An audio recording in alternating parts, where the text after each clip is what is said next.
Good evening, everybody. You're very welcome along to this week's Cop Council podcast here on Anfield Agenda.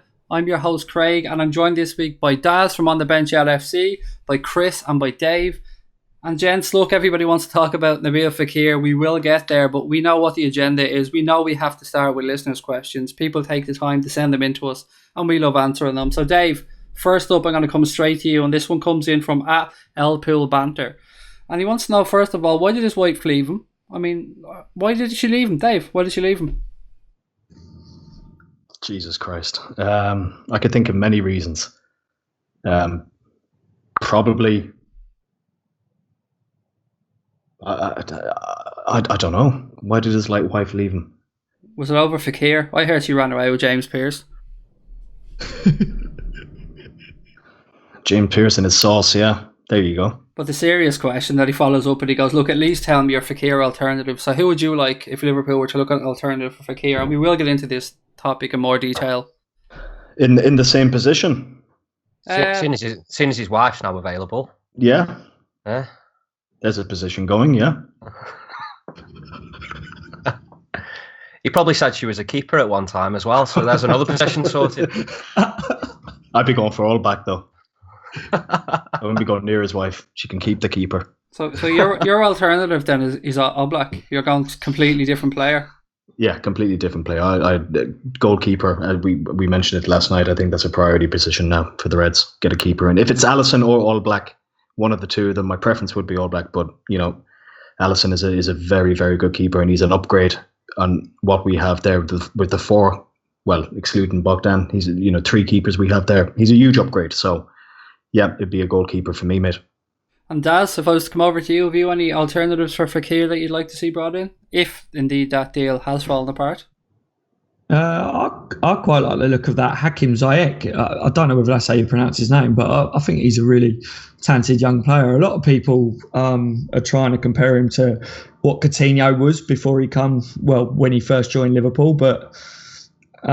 for me, I think he's got a bit of skill about him. I think he's quite good. Apparently, a lot of people are looking to see how good he does in the World Cup. So, yeah, Hakim Ziyech for me. I said he doesn't compare with the Fekir, but it's definitely a player to look at in the World Cup. And maybe Liverpool have been linked with him before, so I'll be keeping an eye out for him for definite. He's certainly one or two really hot young prospects at Ajax. Obviously, Justin Kluivert being the other one who looks like he's going to Rome. I think around €18 million. I think that deal is done. I've watched a little bit of him this season as well, but like everybody else, I've been seeing YouTube clips of him, and he really does look the part. Certainly one for the future and one to keep an eye on, Daz. Yeah. I like what I see. Again, I don't watch him week in, week out or anything. It's when you're going on the clips and stuff. I think YouTube clips make everyone look very, very talented. But yeah, a lot of people that do watch more of him than me said that he would have been a good shout for us, especially before the Fekir stuff heated up and we were linked with him. They said that they liked the idea of him coming in. So yeah, I'll stick with that one. But I agree, if we're not going for Fekir, go for a goalkeeper for definite as well. And Christoph, if I can come to you lastly. Christoph. Yeah, am I taking a punt at why his wife left him? Oh. You can go with this from whatever angle you want, mate. He probably failed a medical, didn't he, with some kind of knee problem or something. Well, we are all experts on knees, so we can certainly help him out with that one. And then Ola cancelled the nuptials or something. Now, yeah, all he needs to remember is Liverpool Football Club will never leave him. That's all he needs to remember. As an alternative to Fekir, I don't think we'll need one. I still think he'll be a Liverpool player before the season kicks off. I'm glad Daz had a stab at that name before I did. He does look a good player. I think he looks perhaps though a little lightweight. I think that's perhaps why we've not seen players like Woodburn make a genuine breakthrough in the side. So I'm not sure whether that would happen. Would Depay be a no-no for everybody, being that he's played for the Shite previously? Because I tell you what, he looks a player, and he looks the kind of player that I think Klopp could get a lot out of. But assuming that would be a no.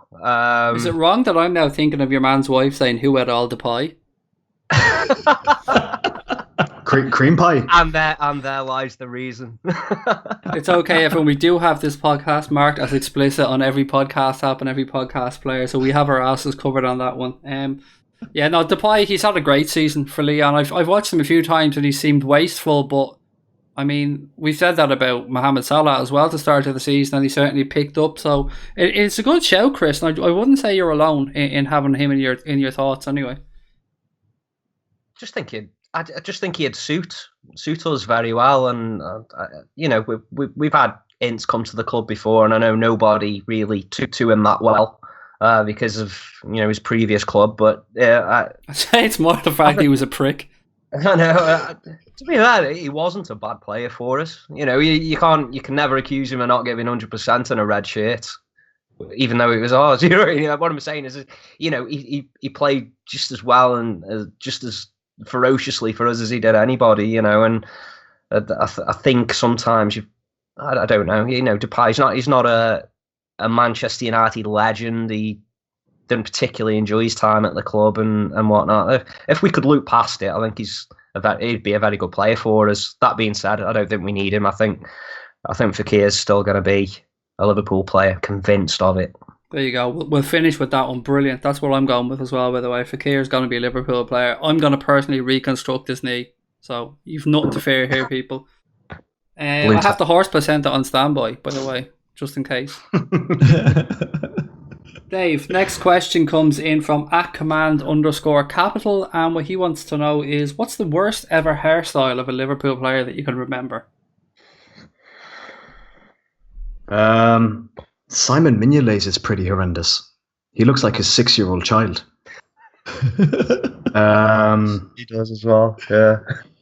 Going from that, Stevie Gerrard in his early days, it was just like someone just put a bit of Brill cream on the top and just forced his hair down. The obvious one is Abel Xavier. He looked like a Yeti gone wrong. Well, that was the example actually that this person sent when they sent it in. So yeah, that was a good show. I'm gonna stick with Mignolet. As I said, he looks like a 6-year-old boy lost in the supermarket. Has he found his mammy yet? That's a big question. He hasn't found his fucking Liverpool form, that's for sure. Daz, for you, worst haircut of a Liverpool player? I don't know. For me, I think maybe Balotelli, or idiot all round, not just his haircut. I didn't like his attitude, but yeah, I'm trying to picture it. I remember him kind of having blonde at one point as well on the top of his hair. He didn't always have the blonde on top, I don't think, but when he had the blonde on top, I just thought, what are you doing? He had that Playboy image, or he thinks he's got a Playboy image. I just remember thinking he's an absolute dick all round, to be fair. So yeah, I've got to say Balotelli for me off the top of my head. Chris, you've been around like me, watched plenty of Liverpool teams over the years. You're about roughly my age, a few years younger perhaps. There's been some awful haircuts, Chris, at Liverpool Football Club, let's be honest. Oh, I've got a long list of them. Ivan Leonardson, Stig-Inge Bjorneby, Bjorn Torek Varmy, Eric Meyer. And what all these have in common is they literally just didn't actually bother to try and do anything with the hair. There was no, at least with Balotelli, he was trying to be current to his kind of background and ethnicity. And, you know, if you look Mane, Cisse and Pogba and people like that, you know, they all have very similar hairstyles. Whereas, you know, you look at Stig-Inge Bjorneby and it's just, I'll just have short back and sides. There's just no thought gone into it whatsoever. It's terrible. It's terrible. When you got all that money and you're in the public eye, then you should at least have some kind of haircut that resembles anything like you give a shit. So, but then, and I tell you what, that was a brave one from David. That was on Steven Gerrard's early haircuts, because that were pretty popular haircuts in Liverpool. That was the old crew cut. It was kind of like what you were brought up with, but I think I had it myself as well.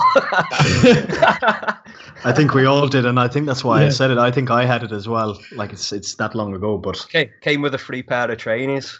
Special mention to Graham Souness's perm as well while we're having this conversation. Oh yeah. No. Terry Mack's perm was worse. Yeah, but again, they were very current, weren't they? We look at them now, but back then they were very current and very in. So a bit like Bobby's and Lallana's haircut now is very in, and you know that I even try to have pretty much a similar haircut myself. I make an effort, go to the barbers, make an effort, but if you're just going to have like, shaved heads bother me as well. Skirtle with a shaved head, just don't do it. You've got hair, mate. Do something with it. You know what I mean? No. No offense, Craig. Yeah, I was just wondering how I'm sitting here going, fuck's sake, this is awful. I'm getting slated here. I'm getting put in with Graham Souness. Do you know who mine is? And it might surprise you because I'm really fond of this player. My worst haircut ever is really early days Lucas Leiva. When he first came to the club, he had that greasy, straggly, long, kind of blondie hair, and he used to wear a little shitty Alice headband around his head, and that fucking annoyed me. That really was shocking. See, the Alice band didn't annoy me when Paddy Berger wore one. Yeah, but Paddy Berger just drips handsomeness, doesn't he, to be fair? He does. No, he's a bit too good looking, so anything he does is fine, isn't it? That's what I mean. It comes down to, see, like Stig Inge Bjorneby, like if he looked like David Beckham, the haircut probably wouldn't have mattered, but he looked like David Beckham's pet. He was like, he wasn't blessed with looks, was he? I thought Glenn Johnson with braids was pretty stupid looking as well, to be fair. Didn't suit him at all. Yeah, I agree with that one. I think he looks much better with a shaved head. Robbie Fowler bleached. Ah, yeah, but that was Fowler. Come on. When I think of that lovely green and white check jersey, the chessboard one, if you want to call it that one, I can just picture Robbie Fowler with his bleached blonde hair in that picture. There's been some shockers. And then we have Emre Can, the other end of the spectrum. Magnificent, doesn't move. Lego head. Yeah, Botox head, yeah. Head. Lego.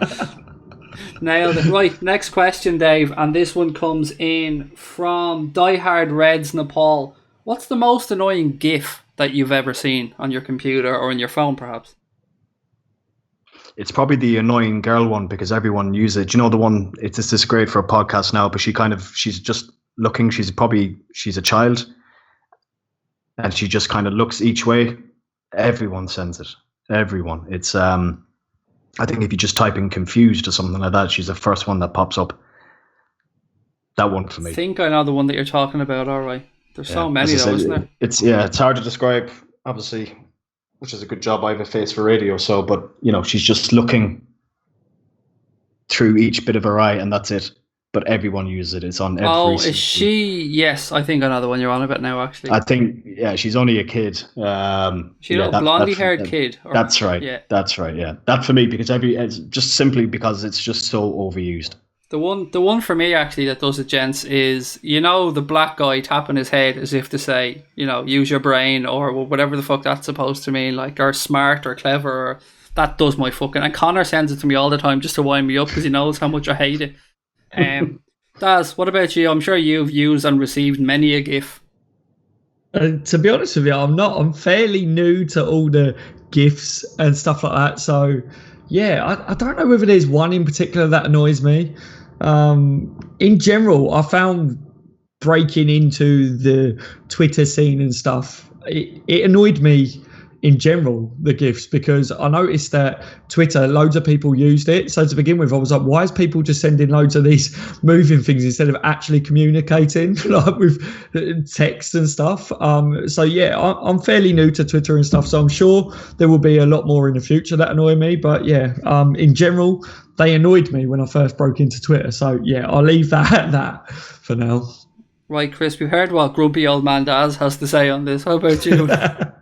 I was going to say, you shouldn't be using Twitter unless you can have like a 3-day conversation using GIFs only. I'm new. I don't think, there isn't one that annoys me. There isn't one. None of them bother me because I don't get annoyed by things like that, to be honest. I'm one of these people, like, if something would annoy me, I just scroll past it and ignore it, move on to some. If I'm going to get annoyed, it's worth being annoyed about, really.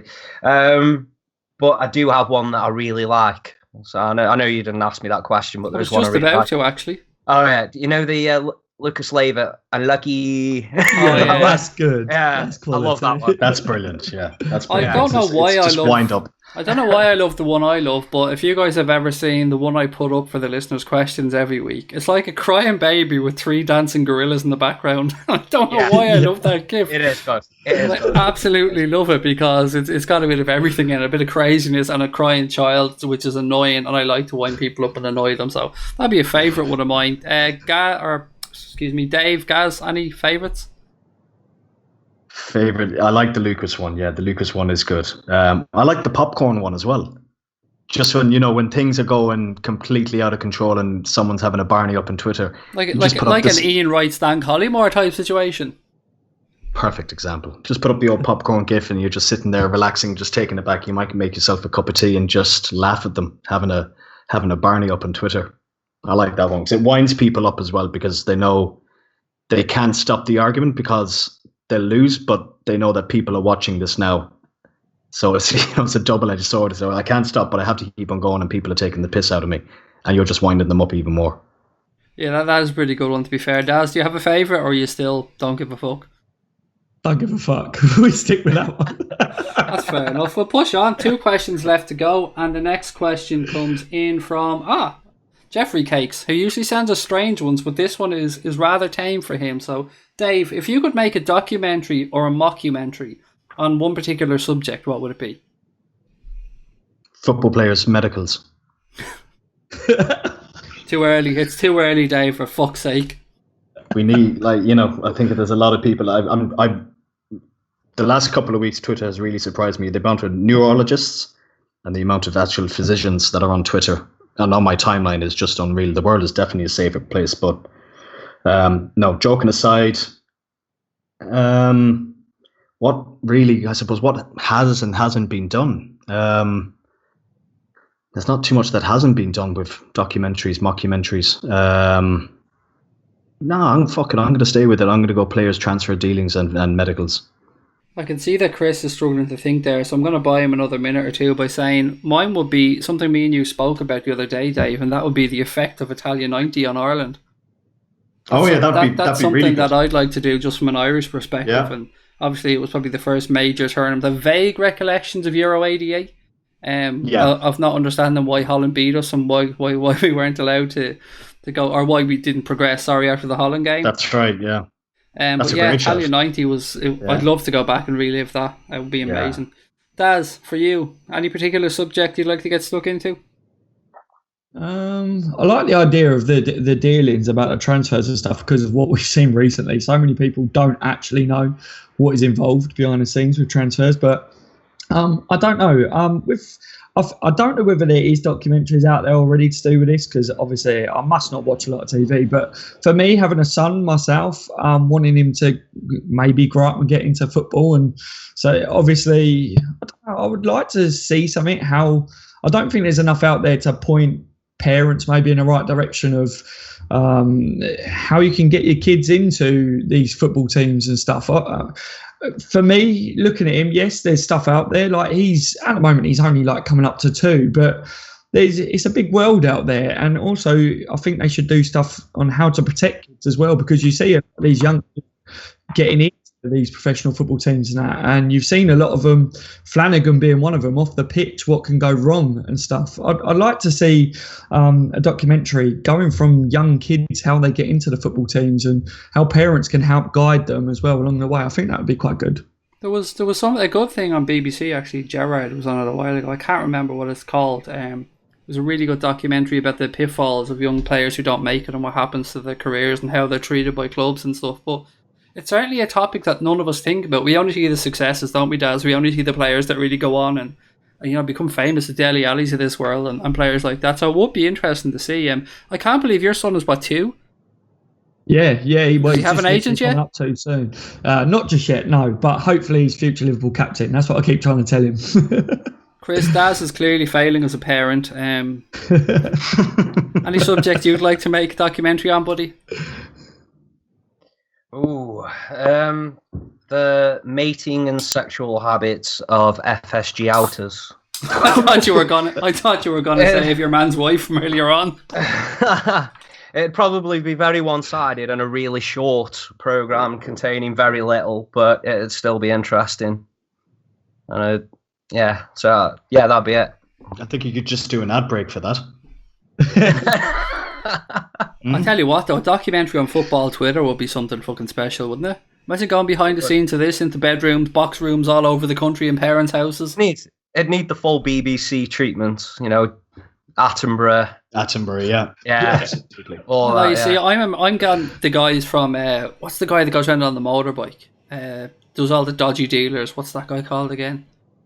Oh, from Rogue Traders, is it? Yes, Rogue Traders. That's what I'm imagining. I'm imagining him kicking down doors and saying, "Why are you pretending to be a 13-year-old boy?"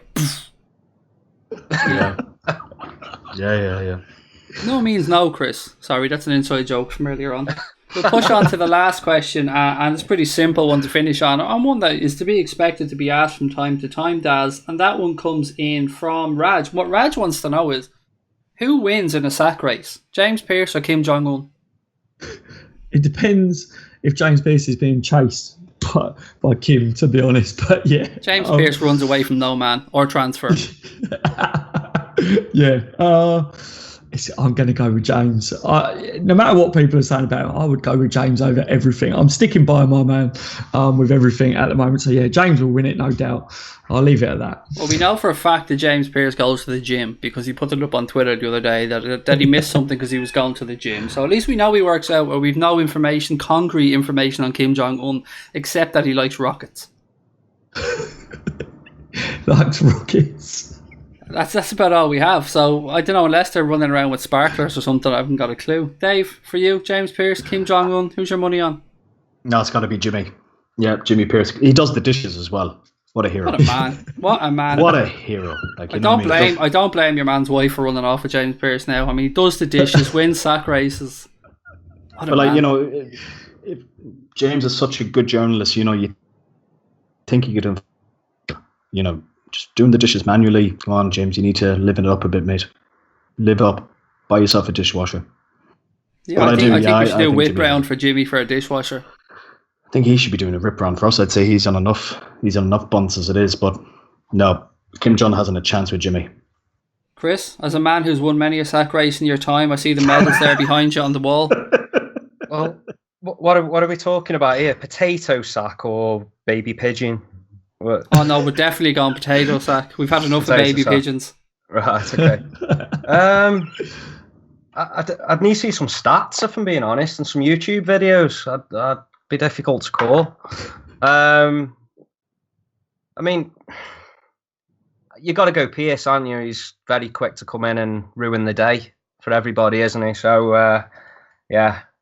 Oh yeah, let's go Pearce. Yeah, I think Pearce anyway. I think Kim Jong as well as all he's all mouth and no trousers.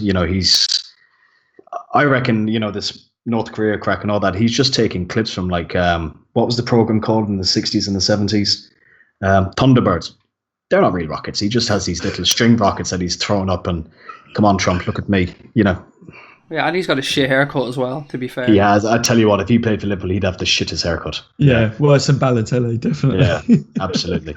I heard he's an awful holding midfielder as well, so thank God we got Fabinho in. Gents, we will push on to the actual topics that we're here to discuss, Liverpool topics. I think it's fairly obvious that people expect us to have a little chat about the big deal at the moment, and I know we spoke about it last night on our podcast that we did, a special FEKIR podcast, but it's still a subject that people want to have a chat about, Chris, and I just want to know, has your thought processes changed from yesterday to today? Have you read anything that makes you think a little bit differently to how you felt last night? No, it's still really just the same variations of what we heard yesterday, everything that's been reported by the major media outlets, and then sort of rehashed by your smaller sort of football oriented websites, so on and so forth. It's all opinion, and there's only so many possibilities as to why this hasn't gone through yet, and I think they're all just pretty much playing like pin the tail on the donkey with it. Which reason do we go with? Which reason do we tell everybody?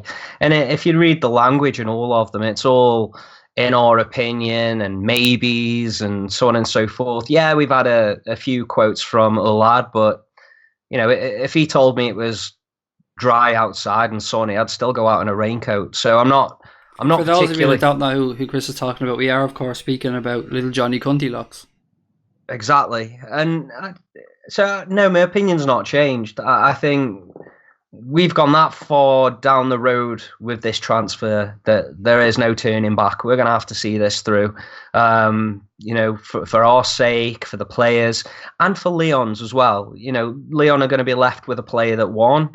Well, that wants to be away, wants to be somewhere else, and if that going into next season was to affect his form, they're not going to get any more for him next season than they're going to get now, and I just think it'll happen. I really do think it'll happen. I think when it happens, I don't know. I've got no clue. I've got no inside information.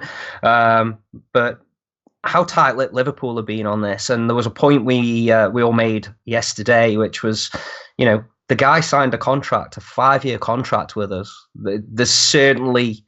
It's certainly not as simple as Leon pulling the plug. There's got to be more to it.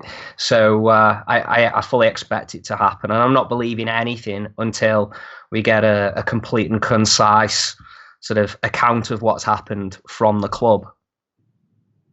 Dave, I spent the day, like many Liverpool fans, reading every article I could get my hand on from every source I could get my hands on. And nothing really caught my eye. But then when I was flicking through, I seen something from Rob Gutman of the Anfield Rap, which I thought was really good. He put up a tweet and he said, maybe the FEKIR there is this way around. LFC don't like his medical and they're saying that they're out. Then Leon makes some concession in terms of a fee, and he said, as per Rory Smith of the Times, I think it's of the Times, excuse me if it's not, but Rory Smith anyway. Then he said LFC sense a weakness and offer much less money, and Johnny Cunty Locks realises he's totally on the back foot and pulls out the deal in a huff. Now, when I read that, and of course Rob's just given his opinion, but it's an opinion that I think has possibly a ring of truth to it. Yeah, and an opinion coming from someone who knows his stuff as well, in fairness. My opinion, same as Chris's, hasn't changed. I think it will be done, pending if the medical is fine. I think it will be done. I think Leon had probably got what they wanted, that they didn't want the deal to go ahead before the World Cup. Why? I don't know. How does this benefit Leon when their pre-season probably doesn't start for another 3 or 4 weeks as well? And plus, FEKIR, if he's going to be in a French squad that could potentially go very far in this World Cup, so he's not going to be available until probably August. The radio silence again from the club, I think it's absolutely fantastic. I can't say that enough. I'm so happy Liverpool haven't said a thing about this. It's, let people come up with their own aspirations as to what's happening. But, I think that, again, maybe only 10 people know exactly what's going on. The 10 people are across 2 clubs. But if the player has agreed personal terms, and plus yesterday as well, after the USA game, the media were trying to ask him questions and he was having none of it. Absolutely none of it. Not a whisper from him. And he did seem pretty pissed off at the end of the game as well, because if we're led to believe, he even had a shirt number picked out. If he has a shirt number picked out, surely in his mind, again, he's a Liverpool player. That's where he is. He's already moved there. So why are Leon keeping a player, again, hypothetically speaking, if he passes this medical, why are Leon keeping a player that doesn't want to be there? He wants to move on. He wants to go to Liverpool. It's mind-boggling. But I'm confident we'll get done. I'm actually really, transfers, let's again look at this logically. Transfers are not going to affect your life. If you wake up tomorrow morning, get up, have a cup of tea, go to work, fine. Nabil Fekir is not going to change that for you. So relax, let the professionals do their job. If they think that, something is up with his knee, we have to trust them, because we've been stung so many times with players before. We've lost a huge amount of money. Why would the club spunk 50, 60 million on a player that could potentially, collapse, and he's gone for maybe, 15, 16 months? Doesn't make sense. Daz, before I get on to having a little chat about the Liverpool fans' reaction to a story that none of us really know what's going on about, I do want to kind of touch on something Dave talked about there, and that is Nabil Fekir, the man, Nabil Fekir, the player. I mean, he's got to go to a World Cup now with France, and Lord only knows where his head is. Or perhaps he's being told, don't worry about it, this is just a bit of posture and the deal might be done. But either way, whether it's down to Leon or it's down to Liverpool, him and his agent are going to be pissed off at somebody. Yeah, we often forget about these players as humans. We always talk about them. We always say, oh, they earn too much money, and I agree that it's stupid the money in today's game and stuff. But at the same time, I look at everything with this, and when you take a step back from the whole situation, you think about him going to play for his national team yesterday, like we were saying. And he's gone there obviously thinking, by the time I finish this game, that deal should be wrapped up. He's thinking, I'm going to be a Liverpool player. Everything's all good. They're saying about him picking the shirt number. The interviews apparently all been done. The medical's been done. No matter what people are saying about worries, concerns over the knee, whatever it will be. So Fekir thinks everything's good. So I believe once that game's up, he's obviously gone. I would have loved to have been a fly on the wall, because he would have gone to his representatives and someone would have had a massive earful. And the representatives, I would have liked to have seen who would have had the first phone call, to be honest. Would it have been Leon? Would it have been Liverpool? That would have been the real answer that none of us are going to get. None of us will hear who that would have been, but that would have been the key to it. Who would have... Fekir's representatives been getting on the phone to first, because that will be who's stopped this from happening so far. But yeah, Fekir ultimately is the one that is the injured party in this, because like you say, he's got to play a World Cup now, and this doesn't look like it will be sorted if we're going off what we're hearing, which is all just rumours. We've got to stress that more and more and more, because so many people are believing what they are hearing, which is all just rumours. This player is going to have a lot on his back now, and if Leon have put the halts on this, thinking that this player is going to go off and have a fantastic World Cup, and that could up his value. Adding this stress onto that player is not going to help them in any way, shape or form. So I think that's ridiculous.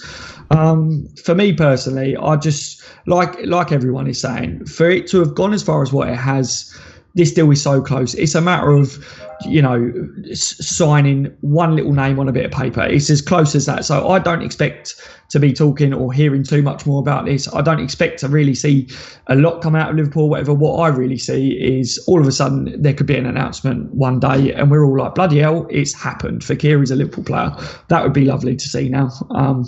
I don't want to see any more bullshit, to be honest, in between the lines. I just want to see him become a Liverpool player. As if he had failed a medical, or if Liverpool were having none of the fact that they believe his knee isn't up to scratch. Like if Liverpool just say, no, we're passing on this deal because we looked at the doctor's reports, we had our own guys look at it, and we're not happy with the knee, we're not happy with his future, and we're not happy that he's going to be able to sustain the type of demands that the Premier League will put on his body. We would have heard, they would have made an announcement. The club would have put something out now to say that they're stepping away from the deal, or they would have given a reason why. As Dave said, the club's silence tells us as much as it doesn't tell us, if you get where I'm coming from. Yeah, I've been saying this to a lot of people. I've been saying, even if you didn't hear it from Liverpool, you would have at least heard it from the close journalists to Liverpool Football Club. You would have heard it in one way, shape or form that this was the case. But the fact that you're not hearing anything like that tells me that it's not true. Again, you're hearing what Leon's done, and I believe that what they're doing is trying to say, look, I'm the bigger boy in the playground in this situation, which is ridiculous. I think Leon keep coming out and doing what they're doing in the media. It's the only foolish party at the end of this will be Leon, because if he signs for Liverpool, which it could well still happen, everyone's going to go, why do they keep coming out and saying this? And then next minute he does become a Liverpool player. They've got a history of doing stuff like this. Liverpool staying quiet on this. They sign a player. Everyone's going to go, wow, Liverpool remained calm. They remained silent. It didn't matter about what was being said about the club, about anyone involved in that situation. I believe Liverpool being professional over this. It doesn't matter about it. What I would say is, like you say, if there was any doubts over it, by now we would know that Liverpool are definitely moving away from this deal, and we haven't heard that. So that deal is still on the table. Chris, if we go back and we think back to the Naby Keita deal, now it's obviously different circumstances, but in a similar way, all we heard was Ralph Rangnick running his mouth and saying things over and over and over again, but absolute complete stony silence from Liverpool Football Club. The club really have learned lessons from what happened with Virgil van Dijk and from the leaks that came out from Virgil van Dijk. And no matter what you think here or what you think of the club possibly stepping away from a deal or not, for people to come out and be as abusive and give Michael Edwards, who has done a tremendous job at Liverpool Football Club, and I applaud him immensely. He's done a fantastic job. For people to start suddenly attacking him because of rumours and conjecture, it just shows how fickle sometimes a football fan can be. And look, we're all hypocrites. Don't get me wrong, we are all hypocrites. But some people just go a little bit over the top, mate. Very much so. And I can't even think of one of the rumours that you could use as a stick to beat the club with, to be honest. If you believe that Leon are pushing to have this done after the World Cup, what can you do? If that's what they want, if they're refusing to seal the deal until after the World Cup, that's their prerogative. He's their player, they own him. There's not a lot we can do, other than maybe put a gun to their head, but I think that's possibly frowned upon. So what other rumours have we got? Is he's got a shagged knee, basically. Well, if that's the case and the club don't want to spend 50 million on a player with a shagged knee, then you don't blame them. It's a lot of money on a major asset. Well, what else have we got? Club being tight arses. Oh, the club being tight arses. Well, there's nothing to substantiate that. We agreed a fee. We went in there with a fee, agreed a fee. It would have gone through. So that one just seems complete bollocks to me anyway. And if we did try to renegotiate terms, that doesn't mean offering a lower fee. That could mean less upfront and having the payments staggered more evenly over the term of his contract based on the number of games he plays, i.e., is there a reaction to his knee after 2 seasons? You're safe, you know what I mean? Because at the end of the day, we've got to insure this player. We've got to insure a £50 million footballer. Now, God knows what that costs the club as well. So, I'd say we probably do it on the monthly, pay a little deposit and then pay off the drip. A few quid every week. That's how I pay my car insurance. So I assume that's how a multi-million-pound football club runs. Yeah, it's that simple, isn't it? There's literally nothing in this that I can look at the club and think, right, you should have done better. And like Dave pointed out, the silence from the club not only speaks volumes, but it's also commendable because we've not got ourselves involved in some kind of circus where we're pointing fingers at Leon are pointing fingers at us. Let them do what they're going to do. We will go back in and we will make this player ours. And I can guarantee you, and then all of the bullshit that everybody's come out with, well, they can all go fuck themselves because they'll have been proved wrong. And that's just how I see it happening. You'll see tweets deleted all over the place. And Daz, you wanted to come back in on this before I came over to Dave? Yeah, I think you guys are probably the same as me. A lot of people are saying to me that we all want to hear from Liverpool about this. And when we say that we would have heard from Liverpool, I personally don't mean when I say that Liverpool would have come out and gone, oh, we've pulled out of this deal because FEKIR is damaged goods, because they wouldn't come out and say something like that, guys. We need to make that clear because then that would cause a whole lot of problems as well. But what they would have done is they would have made it clear that they are looking at other targets. We would have seen something along the lines of that. We would have definitely have known that Liverpool have pulled away from this deal. But people are trying to suggest that Liverpool should come out and tell us whether they, was worried about this player because his knee is shot or whatever. I wanted to say that Liverpool Football Club aren't going to come out and say exactly about a player's condition medically or whatever. Liverpool don't have to do that. FEKIR is not a Liverpool football player, so they are not going to be brought into something that could cause them a legal problem. But at the same time, yes, there would have been something. And like I say, even if it was just a trusted journalist close to Liverpool, there would have been something in the form to suggest that we've moved on from this. We haven't heard anything. The silence is surely, it's good news, guys. It really is. But, if FEKIR still doesn't happen, I don't think we should all just get really worried about it. It's one player. Liverpool have still got a lot of time in this transfer window. If FEKIR is not a Liverpool player at the moment, we can move on from this. Yeah, I agree with your sentiment completely. Yeah. And Dave, there's been a couple of things we spoke about, but there's two kind of subsections of this that I think we need to look at. And we spoke about Leon perhaps holding out for FEKIR to go to the World Cup, play brilliantly and the fee to rise. Well, Dave, that only works if FEKIR is willing to go to another football club. If FEKIR turns around to them and says, "No, I'm going to Liverpool. Don't care if Barcelona come in, Manchester United come in, whoever comes in, I'm going to Liverpool." That then fucks up Leon's propensity to be able to come and say to Liverpool, "Give us more money because so and so are interested," and Liverpool will know that because his agent will be telling him. And then secondly, from Liverpool's point of view, we've heard people say that, well, Liverpool just want to see if his knee holds up during the World Cup before they commit to anything. And that's another thing that I want to have a chat about. That's another area that we haven't discussed here. We've been quick to kind of, I won't say slate Leon, but we've been quick to look at Leon's side and perhaps question their motives here. Well, do you think there's any truth to Liverpool perhaps wanting to see how he gets on in the World Cup?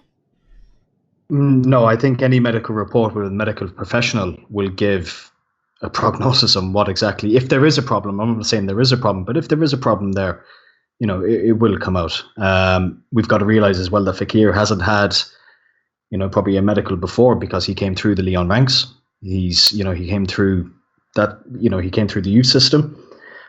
Moving aside from that, I think Lyon need to be very, very careful in how they handle this, because if they're seen to other players by acting up like this, and sprouting out, what seems to be nonsense, through social media and things like this, realistically, what, high caliber class player in either Europe or France will want to go to them because they're seeing this going, I don't want to go there, because if they're pulling out of deals and making things public like this, I don't want my name dragged through the mud like this as well. I want to, if I do go to Lyon, it'd be a great club to go to, no doubt.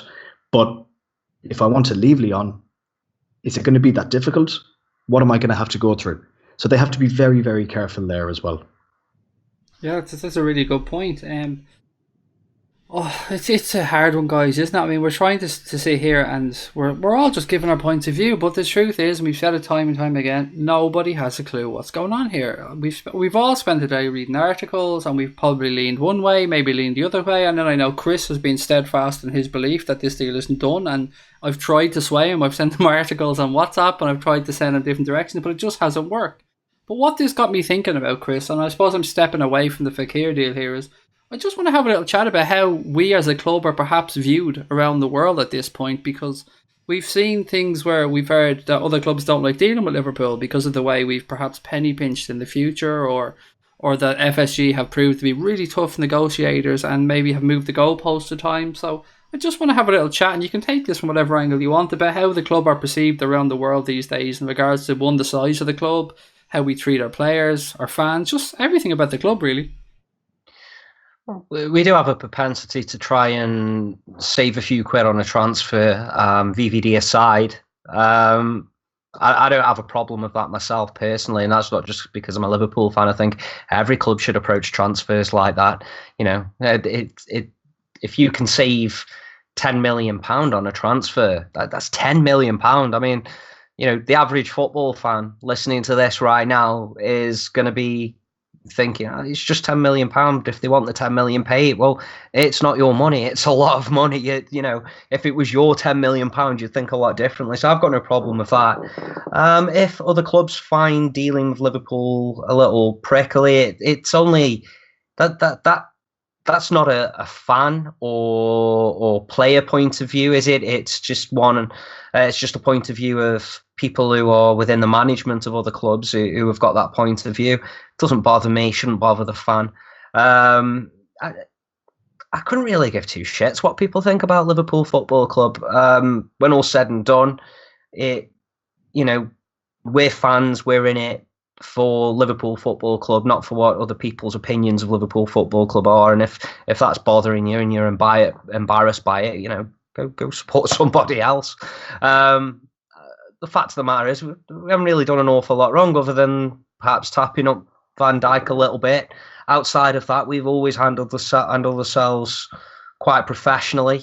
I know people who wear a Manchester United badge on the chest or something will probably point out to the way we backed Luis Suarez. Well, we backed one of our own who we believed was innocent. There's always two sides to every story. I think we've always acted in the best interests of whoever of our fans, whoever our players are, and our opposition as well. I don't think we've ever really treated anybody with complete disrespect. I've got no issues with the way things are done, and if people have, I think it's just perhaps a rivalry thing or a little bit of saltiness, and that's their problem, not ours. As if we look at this from a player's point of view, and we're talking about how Liverpool are perceived and viewed, are players now perhaps looking at Liverpool as a final destination club and not so much of a stepping stone to the Barcelonas or the Real Madrids, or are we not quite there yet? For me, I feel like we're close, but we're not quite there. I think we've got to start winning trophies. We've got to get some silverware back in. Once we start doing that, then players will take us a bit more serious. It's a horrible thing to say because we're all Liverpool supporters, and for us, Liverpool are the best team in the world. And if I got to sign and play for Liverpool Football Club, I wouldn't want to go anywhere else. But the truth of the matter is, these professional football players, especially when some of them are coming from Spain or these countries that their home countries have Barcelona and Real Madrid, and we've got fans that are wanting to sign these youngsters, and they're like, yeah, they can do these skills and all this, but those youngsters may look at Liverpool and go, well, if I do good there, then that may get me a step up and get me noticed by Barcelona one day or whatever. We are still looked like that, I believe, at the moment, but we're very close. We just got to the Champions League final. If we start winning them trophies again, if we keep playing in the Champions League, the more we do that, the better it will become, and the more players will start taking us serious. But football's a lot different these days because of the money involved in it, because of the amount of money that these players earn. I've said for a while now that I'm only 30, I'm not very old, but I've seen the difference in my time of supporting football and supporting Liverpool, and the difference in the players. And you look at the youngsters of today and how quick they're like, look, if I'm not getting any game time, I'm quick to jump ship. There's not much loyalty in football anymore. So it's very difficult to say whether some of the younger players out there are looking at Liverpool like the final step. I think if you look at someone like Robertson, I think Robertson coming to Liverpool thinking this is my big team that I've got to now. And I think Klopp's done a really good job in building that feeling around the club. But like I say, start winning them trophies, get them trophies back in the door, and then you can start to say that Liverpool will be the finished project, maybe. So you raised some very good points there, particularly about the Robertson situation and about the players perhaps from South American backgrounds or Spanish-speaking countries. I suppose sometimes that final destination might be as simple as geography and what club you watched growing up or what league perhaps you watched growing up. So it's a very good point. Dave, Daz, myself and Chris are stuck in our little Irish and UK bubble here. We're kind of enveloped in Premier League football and nothing else. Now, you're an Irishman who lives abroad and you live in Germany. So how are Liverpool viewed over there? And the German league's a pretty strong league, and I'm sure on television a lot, and Bayern Munich are the dominant force. But how are Liverpool perceived over there in mainland Europe? Yeah, they're an extremely big club. Whatever games I can get to, which is quite a few, to be honest, now since I've come over here, I'll go to my local and watch it, and the place does be packed with Liverpool fans. They have a Liverpool Supporters Club in Hamburg, and I think they have pretty much one in every single German city as well. Liverpool are a huge club. You only have to look at what they do with their pre-seasons in, Southeast Asia, Australia, the Melbourne Cricket Ground, for example. That's never seen a football crowd like that. Man City went there, was it 2 years ago? And I think there was 20,000. We filled it with 90, whatever the capacity is, 95. It's a huge football club, but not only that as well. Through my dealings with my professional life, I've had dealings with other people as well, and things like that, and through football.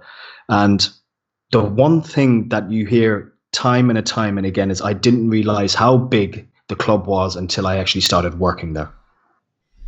And I've heard that so many times, and that says it all as well, because wherever you go, wherever I've been globally, I've always seen a Liverpool jersey. You say the name Liverpool, everyone knows it. There's only, and I mean this kind of on the most level-headed kind of way possible. There's only one club, probably equally or bigger than Liverpool in the UK, and that's Man United. It is as simple as that. No other club, the two biggest clubs certainly in the UK. I was doing a bit of research as well, kind of like, and there's one way to look at it and how well a club is doing and how big they are. The brand value of Liverpool is the sixth most powerful brand in world football. You're talking, you're in the mixture there with Barcelona, Real Madrid, Bayern Munich, Man United, Liverpool. I think AC Milan were there as well. That's huge. You're talking 6 absolutely huge clubs. Man City weren't there. So that goes to tell you can have all the money in the world, but and going back to what you were saying regarding players and coming and all that, the fans have helped that as well, because you look at that European Cup run that we went on this season and you see what Anfield was like. Who does not want to be part of that? What player, you name one player who's serious about football does not want to be part of that atmosphere? Well, we seen Virgil van Dijk when he was playing for Southampton last year in his last game at Anfield, was walking off the field. I can't remember what player he was speaking to, but he apparently turned around and said to the player exactly what you said. Who wouldn't want to come and play here? Who wouldn't want to play in front of this crowd? Yeah, exactly. And, fair enough, we were probably knee deep with Van Dijk that time in negotiations or whatever it was, but Johan Cruyff come out and said it. Maradona has come out and said it. Beckenbauer has come out and said it. These are not small-time Charlies. These are world-class footballers, arguably the best in the world. That Liverpool is a force. Liverpool is a global club. I don't care what anyone says. You have these things. Let's say what's happening with Chelsea now. If Chelsea was such a big club, they'd have a manager in quick time, and also their owner wouldn't be maybe calling in a 1.2 billion debt. Where would that leave them? Chelsea, to me, that they're a relatively big club, but they're not a global powerhouse. I'm sorry, they're not. The money has made them, a really big club, but they're no Liverpool. I think that's a lovely way of leaving that one. They are no Liverpool, and you're right, and there are very few Liverpools. You touched on it there about the brand value of the club, and sometimes we're accused by rival fans of living in the past and stuff, but I don't think we can, Chris, at this moment in time be accused of living in the past, because this Liverpool team are very much of the moment. No, but you can't discount the past. Everything you are now rests on the building blocks of the past. You could become the richest club on the planet. Didn't QPR become one of the richest clubs on the planet at one point? That's right, crazy. Yeah, they don't have the foundation that Liverpool Football Club have had. And because of that, you're able to turn the money into success or relative success. And that is something we need to do. So yes, we are a big club. And like they said, we're one of the 6 biggest brands in football. We're one of the 9 richest or 10 richest clubs in the world. We're one of the most supported clubs in the world. Everything is there. What isn't there is success in terms of, winning trophies. Now, that's achievable. That's achievable under this manager and this regime with the kind of players we're bringing in. I've got no doubt. But here's the thing. I still don't think that makes us a destination club for every player in the world. I still think that has been and always will be Real Madrid and Barcelona, and I think it's partly geography, like you pointed to, Craig. I think it is also just the fact that those 2 clubs are the 2 major glamour clubs in the world. I don't think we're ever going to be able to bat that one away. That counts for any player, not only playing at Liverpool, but also playing at Manchester United, Bayern Munich, and AC Milan. Yeah, that was the other club in the top brands, wasn't it? I think we're batting the same average as sides like PSG. I would say, obviously, I'd say we're probably above Spurs at this point, above Man City, because they're not the same global brand. And that just goes to show that success doesn't necessarily buy you a future, it buys you a now. And, I think because of the past we've had, because of us standing in the game, we're going to have a great future still. I've got no doubt about that. But I do think we will still expect to see the odd player decide that it's time for him to go to Real Madrid or Barcelona. I don't think there's anything we can do about that. And I think if you're going to kick off royally over that, then you're in the wrong sport. You're not seeing what is blindingly obvious in front of you. And that's that those are 2 irresistible clubs for every single reason. So There's nothing we can do about that. But we can have a ride along the way. We can still have your Luis Suarez's, we can still have your Fernando Torres's, your Mo Salahs along the way and pick up trophies and sing Allay, Allay, Allay and go to European Cup finals. And, we can still do that along the way. Who one player ends up playing for after us doesn't really matter. We still go on. That's the important thing. But the next point I wanted to make, Chris, kind of leads on really nicely from what you've just said there. Now, I want to know, will Liverpool look to keep hold of their elite level players, whether they come in at a lesser level and come up, or does our financial model mean that sometimes we're going to have to move on these players to free up that cash to reinvest? I think the way finances have changed in football now have perhaps changed our financial model quite considerably, and you can see that with our most recent signings. I don't think we are playing that Moneyball game that we were playing when FSG first came in. It was quite clear that that's what we were playing. You only had to look at all of the players we had and the language used around the signings, such as how many crosses Downing put in the box, how many aerial duels Carroll had won, and we brought in Kamali for that, didn't we? And Kamali was very stats driven. He was very public in his opinion on how players should be signed, and it didn't really work. I think we've moved on from that. I think the only reason I don't think we will actively look to sell our best players, but I do think we will lose the odd one here and there to the two big Spanish sides. And I think the only reason for that is we won't want a player who doesn't want to be here. I don't think it's something you can help. I think yes, we can resist it for 6 months, 12 months, like we did with Coutinho, like we did with Suarez, but I think eventually it's always going to happen. Players do have the power these days, and it's happened in the past. Let's not kid ourselves. When we were the best side in this country and winning European Cups left, right and centre, we lost players. We lost some big players. Ian Rush, for example, went to Juventus. There are many other examples, and it happens. It happens to the best of us, and it's just something you have to put up with. That's football. It is. It's football. You're not going to keep every one of your best players for the length of their career, unless they're born in Liverpool, like Steven Gerrard and Jamie Carragher. But we'll probably have Trent for the rest of his career, won't we? But we're not going to have Mo Salah. We just have to accept that that's possibly the case.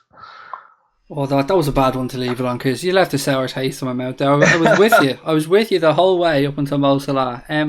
Daz, do you think that the last 12 months has seen a real change in Liverpool's transfer strategy or transfer policy, in that we've stepped up the level of player that we're looking to go for? Yeah, I think now, I think what it is, I think when Klopp first come in, Klopp's not stupid. I don't think Klopp rushes anything. I think Klopp likes to work with what he's got. He likes to assess the situation. A lot of people, a lot of fans, should I say, they look at the Chelseas, they look at the Cities, and they go, oh, throw money, spend big. We was really clever. We got a manager that he doesn't need to do that. He doesn't want to do that, and Klopp's never going to do that. I think FSG got a lot of stick because people were going, oh, look at the net spend, look at that. But I wasn't looking at FSG the whole time. I was looking at Klopp, and I was thinking, right, Klopp's going to want to build a spine at the club, and you've seen that he's now starting to have that Klopp spine. I think he's nearly there. I think this window, for me, I think that Klopp spine is well and truly there. He got Van Dijk in defence finally. Naby Keita, we know that he definitely wanted him. He's joined the team. He's going to be there next year. That's the midfielder that we know. Fabinho's coming in. Firmino as that striker. You've got Mo Salah, Mane there. The whole spine is there. I believe Karius was the goalkeeper that Klopp had identified that he wanted as his goalkeeper. We don't know what's going on there. We don't know whether Klopp will stick with him. But as well, with the squad depth as well, Klopp, you see in the final, there was no bench there. There was no squad depth. People say, why is Klopp not winning, trophies? Why, when it gets that, Klopp is a manager that he's not a Man City manager. He's a Liverpool manager. Klopp hasn't had millions to throw at it again. So now he's got the spine at Liverpool. Liverpool are backing him when he wants a player, and Liverpool, again, he's not rushing it. And it's the same with his FEKIR stuff. if Fekir doesn't come in for whatever reason, Klopp's not going to rush into the transfer window. If he doesn't see that there's someone out there in this window, Klopp will wait for the right person. He waited over the Coutinho stuff. Keita, Van Dijk, Fabinho, brilliant signings. Absolutely amazing. I believe Van Dijk, look at how good he's been. Robertson, everyone, and I mean everyone, was saying, what the hell, Robertson? Is he really going to change the team? Van Dijk changed the team a lot. Robertson changed it just as much for us defensively, if you ask me. So for me, Fabinho will do the same. Keita will do the same.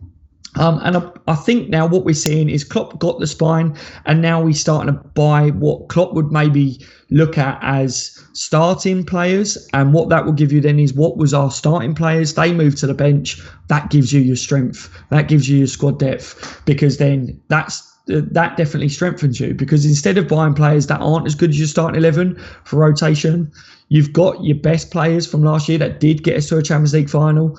They are now becoming your subs. They are mixing it up with your quality players that have come in. This is what I see Klopp doing now. This is what Liverpool are doing on a whole. Edwards is part of that. FSG is part of that. The future is really, really bright. I'm very excited about next year. I'm very excited about Liverpool in general. FSG is part of that, and so is Edwards. So, yeah, that's my overall look on it. Well, we've seen how calm Jurgen Klopp is on his jolly bobs at the minute, strolling around the beach with a suntan with a bottle of Corona in his hand. So he's obviously fairly confident with whatever's going on. Yeah, that's Klopp. That's Klopp. He's calm. He's excited all the time as well. But with him just being relaxed like this, I think that's what us fans need to learn to do. I think over this Fekir stuff, we just need to chill. I think we all need to chill. Like I say, Fekir doesn't even happen anyway. If other signings don't even happen, look at what we've already done. Look at what we achieved last year.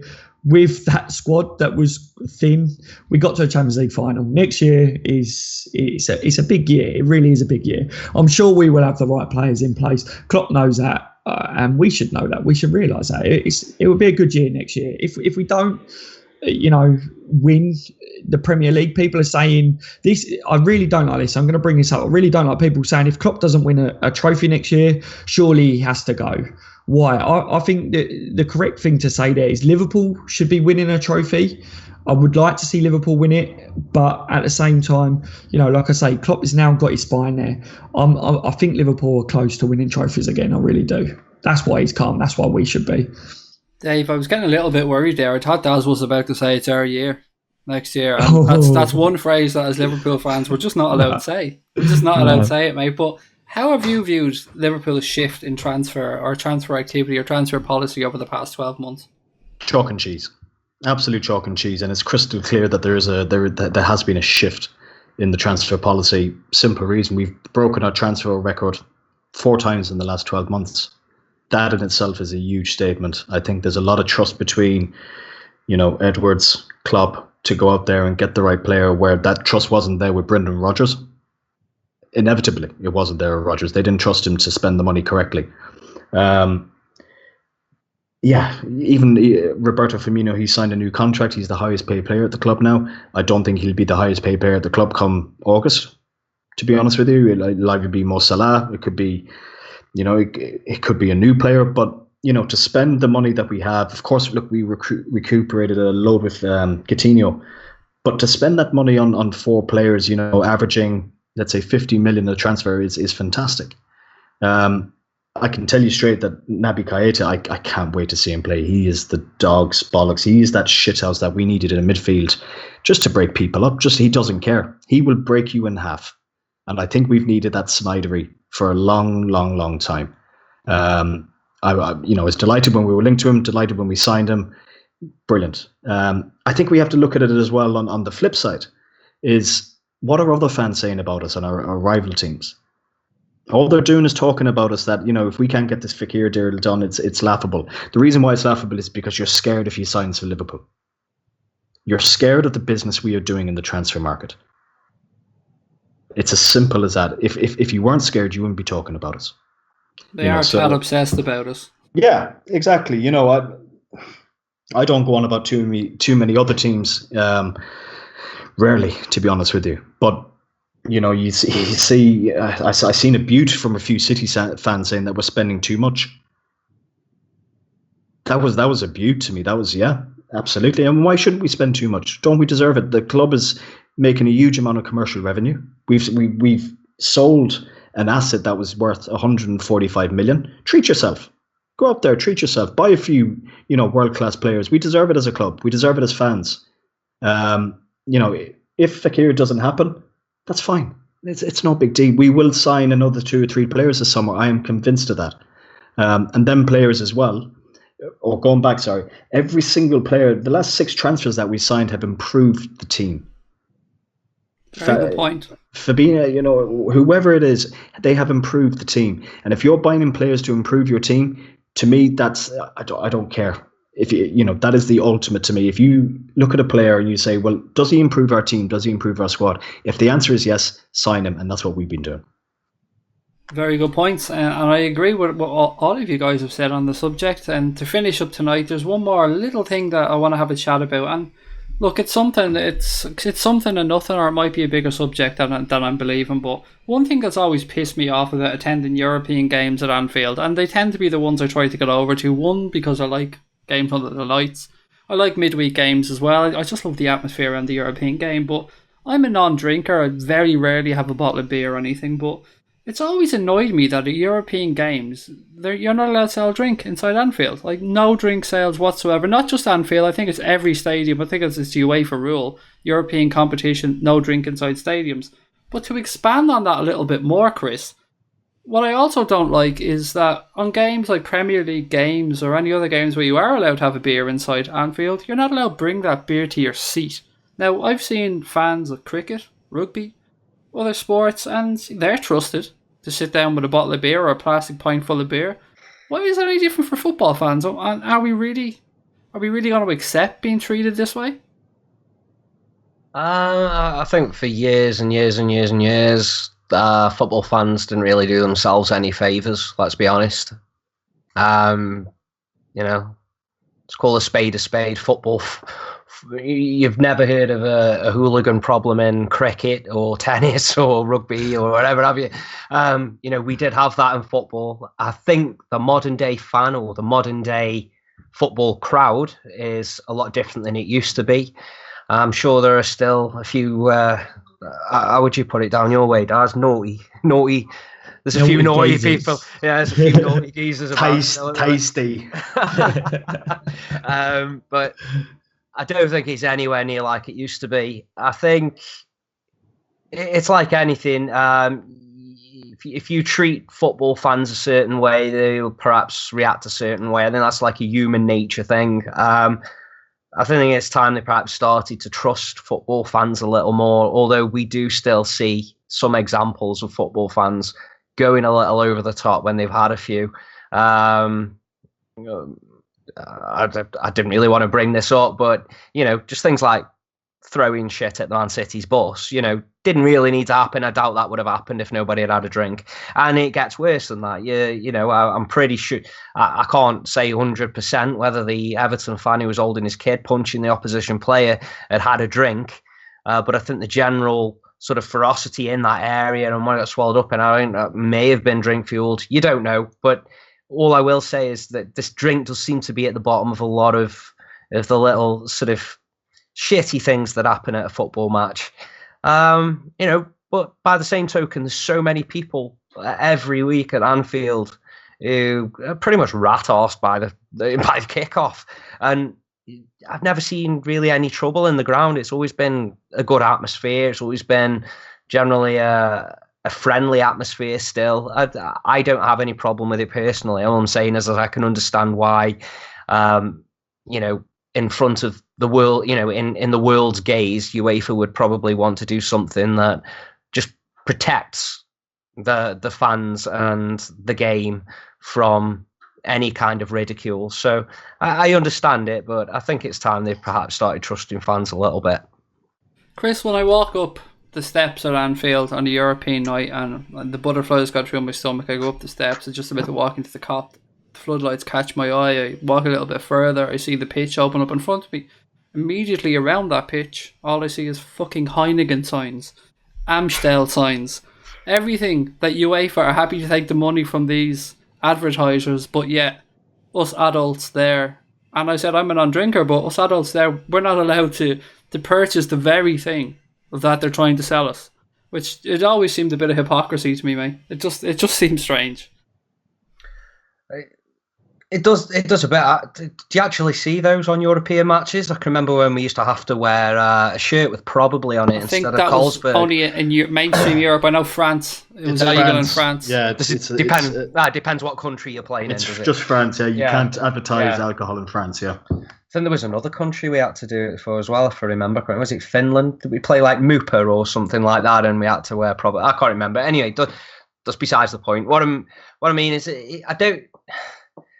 It smells of hypocrisy a little bit, but when all's said and done, like I say, football fans in the past have not really helped themselves. There's a stigma that they're still trying to get rid of. And it's just worth pointing out that Liverpool fans went all over Europe this season, and en masse.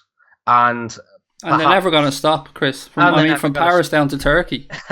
And perhaps spent the majority of the time in Europe absolutely off the face, loving every minute of it. And Merseyside police issued a statement, or it might have just been a tweet to be honest, but pretty much congratulating Liverpool fans on their impeccable behaviour this season in and around Europe, and how they've made a lot of friends around Europe with other clubs and police forces and other sets of fans, so on and so forth. And I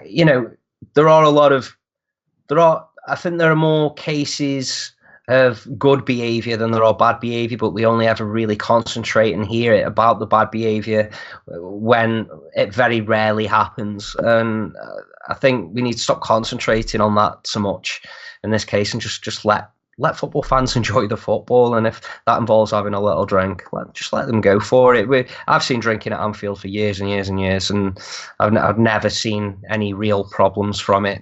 But it's just the past. It's a stigma that needs shaking, isn't it? Daz, Chris made a really good point there about fans often arriving at Anfield half pissed, and I would sort of counter that by saying, well, maybe that's because they know they can't have a second drink when they get to the stadium, so that they're getting their fill before they get there. And we've often heard police talk about the improvements in policing since the 70s and 80s, the improvements in technology. What I'd also like to say that I believe as fans, there's been a massive improvement of fans policing other fans as well, and that people aren't afraid anymore to step up and say, hang on, don't do that. You shouldn't be doing that. I think that has to be taken into account here as well. Yeah, I think what it is maybe fans recognise that it's, as much as they are trying to be seen to take action against this, like you say, fans are maybe compensating by getting absolutely rat-ass because they know they can't drink in the stadium. So if other fans know that that's the case, then maybe they will be like, look, this person's getting too drunk, we need to keep an eye on him. You will always get odd fans, no matter what. You will always get the odd ones. It doesn't matter what sport it is or who it is. It doesn't matter where you are in life. You will get the odd people that will want to cause trouble or will just get too drunk and cause trouble. We've all had a certain incident in life where you've acted up and something's happened. So, for me, with this whole situation, I like it. I think when I'm out in a group now, the years when I was younger, a lot of stuff happened when you're out with your mates and stuff. But as you get older, I think maybe it's the older group of fans now are trying to, keep an eye on a younger group of fans. And what people need to recognise more is that if they stop making a big deal about violence, and you've got to keep an eye on it. But if they stop trying to say that football, the hooligans and all this, if they try and say, look, it's a family sport, it's about families going, parents taking their kids to watch the matches. If you start publicising that more, then maybe people will start to consider that more. Maybe that will be on their brains. And that's what I want to see. Like I say, having a kid of my own, he's young. I'm really, really looking forward to being able to take him to the game. I'm not thinking to myself, when I go to Anfield with my son, I'm worried about hooligans and stuff like that.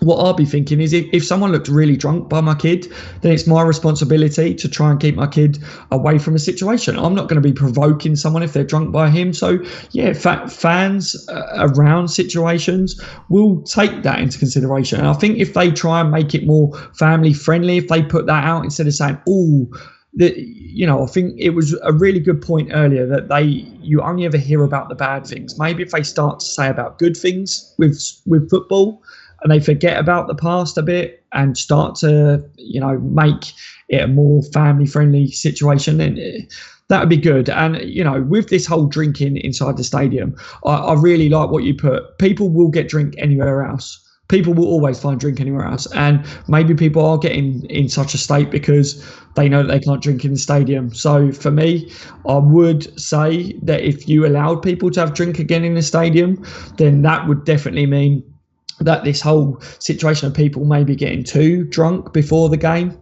that may level it out, because if you drink a lot in excess, really quick, you're going to get rat-assed. Whereas if you space it out over the day, you're less likely for that to happen. And if there's a group of people doing this at the same time, because the match is going to be at the same time, you're going to get confrontation. That happens with drink. That happens if there's big groups of people. It doesn't matter whether it's football or not. So, yeah, for me, publicise a lot that, this is a family sport. It's not about hooligans anymore.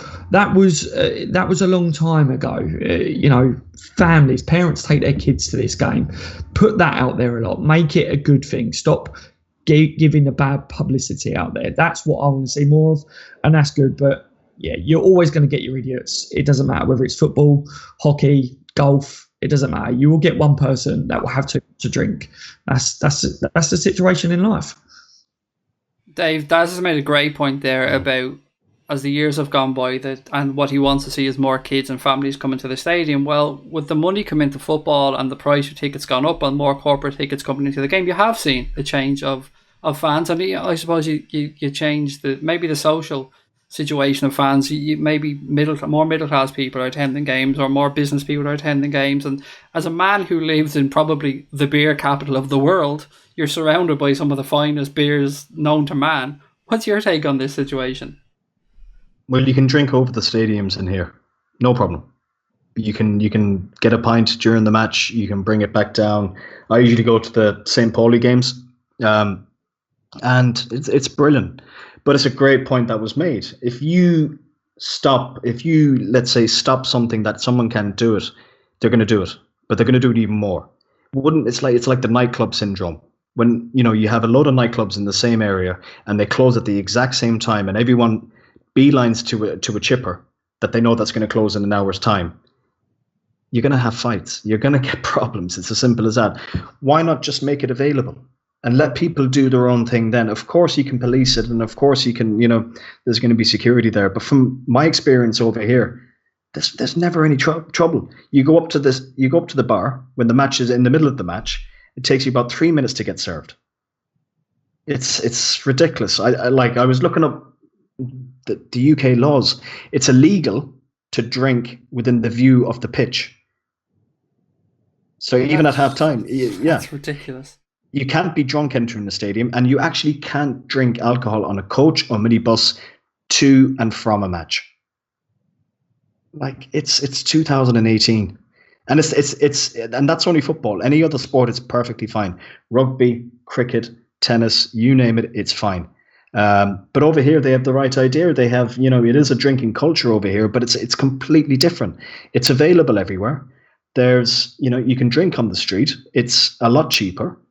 But from what I've seen, there's rarely been any trouble, because people know that they can get it whenever they want. So it's like, look, all right, it doesn't bother me now, but I can get one in 10 minutes. I'm fine. Instead of going up at halftime, ordering 2 or 3 pints for yourself and swallowing them, going back and being buckled and not even remembering the second half because you're not going to get a drink during the game. It just doesn't make any sense to me. And I think it needs to be common sense. Unfortunately, common sense isn't too common, but it needs to prevail. There needs to be new thinking about it. Because fair enough. It only takes, a very, very, very small minority to ruin the apple cart, but the huge 99.9% of the majority, they don't act like that.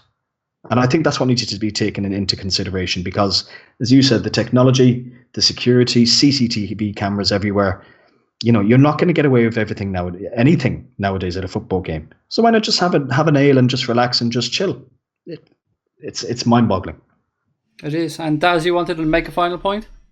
Yeah, just thinking about it, it's when you look at when you was young, when you was at school, when you was kids, you didn't see kids standing in the bushes or behind the sheds or whatever, popping Smarties or Mars bars or whatever, because they could get that at a shop.